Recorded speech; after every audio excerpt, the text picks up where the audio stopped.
Hello there. Welcome. Thank you for watching. If you've read the title, you know what I'm going to speak about. I'll try not to be long. I know I tend to ramble on and keep going and yada, yada, yada for, minutes and tens of minutes, but I'll try to keep this as small and tight and concise as I can. I've had a few people ask me recently, like, what goes on in your music production skills, or not skills, rather, what goes on during your music production when you make music? Like, how do you make what you think of in your head? How do you make it be so we can listen to it on our devices or in clubs or whatever? And I've had a few other people ask me as well, other people who make music, producers, DJs, things like that. Now, everyone is different when it comes to their methods or their techniques, but there is a basis, like everything. Like, put it this way. Think of yourself as a painter or an artist. You have a piece of paper or your canvas. That is what your DAW is, your digital audio workstation. So that would be the program that you make your music on, your FL Studio, your Logic, your Ableton, Cubase, things like that. Now you have paint or pencils or textures or whatever. These would be your materials that you put it together with, that you actually make it happen. The same thing for music production. That would probably be looking at synthesizers, VSTs, sample packs, sounds, and things like that. So those are the ingredients you have. Those are the materials you've got, and that's how you're gonna make it. So same thing when you apply to cooking. Your digital audio workstation is the stove, because everything goes on the stove or the oven, one or the other. We'll just call it one as it is. And your ingredients are your elements of your song, and when you put them all together, you get the final outcome. Yeah, that's how it works. The actual creative process, though, what goes on in my mind when it comes to how I'm going to create a song or what I'm working on or whatever, well, it depends. If it's a remix of an already popular song that's already out there, that's released, it's a bit easier because you already have a chord structure to follow. You've already got a bass line, you've got a melodic line and things like that. Now, if it's a straight bootleg, that's even easier because that is just music, the original track, and then you chop it up, slice it up, you add bits, remove bits, whatever, and you add your own elements over the top. A lot of DJs have made their careers massive doing these, and eventually before they start making their own original works. So that's one aspect of it. If you're making something from scratch, which I have done a few times, and I'll be honest, it hasn't really caught fire, but in saying that, it doesn't mean that I'm terribly hopeless at it or that I'm disappointed with it. It's just because it's not known, it's hard to really get it out there. If we're talking 10, 15 years ago, different story. If you listen to my chat with KCB the other week, you would have heard us discussing music 10, 15 years ago, or even with 2753 about playing new music from the start, because we used to go out to nightclubs to hear DJs play new music. Now the attention spans are so small, they're so short now. You have to play tracks 3-4 minutes long if you can even get that far before they tune out. So you have to adapt and make changes to how you make your music and your procedure and things like that. But all the same, still, there is still a technique that goes behind it. So when you make an original track, it is much harder work because there is literally nothing there. It's a white blank wall. There is nothing in front of you. So you have to start adding things. You start adding the pattern or the outline if you're going to make a feature wall of sorts. There is also the layout that you want to work on. Where are different colors going to go? You're going to have like a rainbow spectrum over the top. Is it going to be 2-tone, 3-tone, whatever? Like, you have to plan ahead. And once you plan in your mind, then you start extrapolating and making it happen. You transpose what's on in your mind out onto the DAW. So using certain sounds or certain presets and samples and things like that, even just to get yourself going, just to give you an idea. Like using a stencil, for example, or a template. And then once you've got an idea, then you remove the template and then you can make one on your own. So it's not, as I said, when it comes to a remix is always easier because the basis is already there, really. Even if it's an a cappella.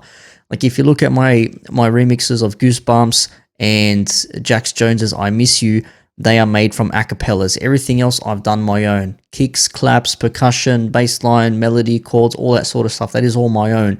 If I stripped everything from the track, all you would get is the acapella. So you can remix songs via an acapella. I'd prefer it that way because I don't have to work within the constraints of the original track if it's a bootleg straight over the top, because I want creative freedom, as funny you say that, as much as creative freedom as possible for me to change it and make it sound the way I want it to sound. So that's how I'd go about my music there. But again, when it comes to creating something original, it's really all in your head. Sometimes I don't even have an idea. I'll just turn on my program, FL Studio. I'll open up Nexus or Serum or Lethal or something like that, and I'll just play little simple melodies and riffs I can play with my left hand, because mouse with the right, and just play little simple things like bum bum bum bum bum bum bum bum bum bum bum bum, and just listen to different sounds. And once I get a feel or a vibe for something, then I might say, okay, I found the sound that will work with this particular melody pattern or this little mini riff or something like that. Then I'll say, okay, I found my sound, but now I want to make the pattern or how it's played a little bit different and more complex. I want more notes, I want less notes, I want to make a chord out of it and things like that. And then it just grows from there.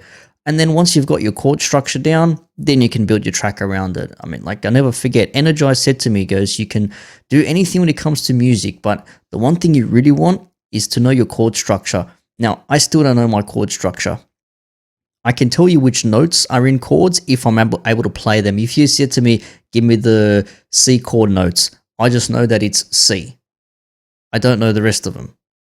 Even now, I have to look at my MIDI keyboard and I've got the actual letters written on the keys itself. I mean, if I unplug, you probably hear a sound. There you go. But if you look at it here, I'm not ashamed to say this because I'm not musically trained. There you go. I still have the actual letters on the MIDI controller. So,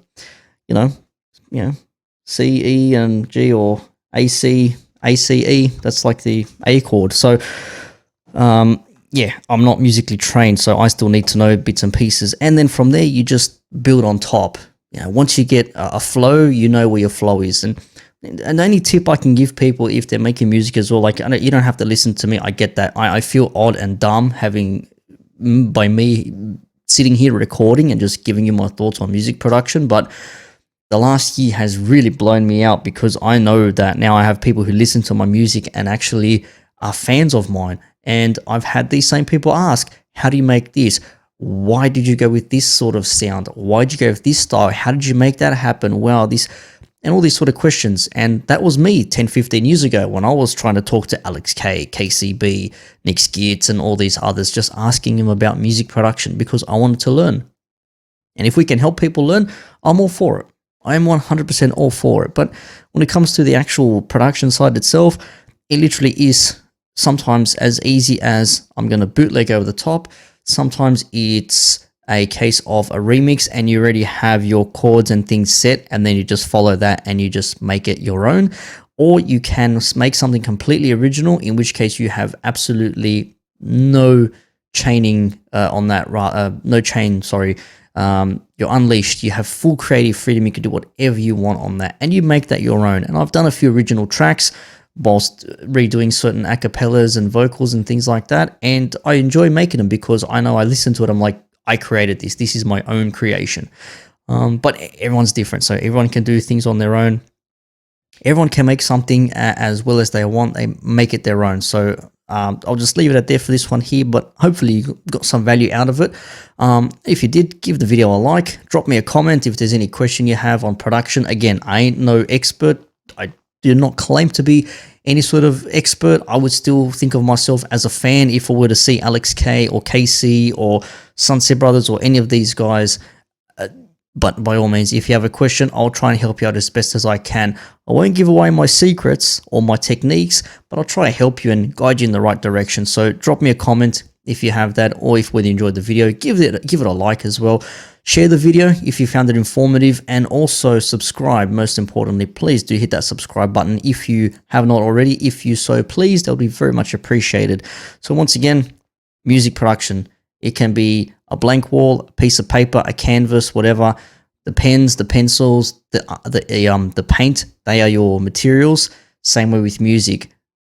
The DAW, the production program, that is your paper, that's your canvas.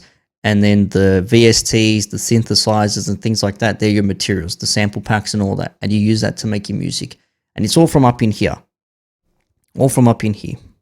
Keep that in mind. There are no wrong answers. There are no wrong ways. When you get to the point where you're happy with it, that's when you know you've done it. Peace out.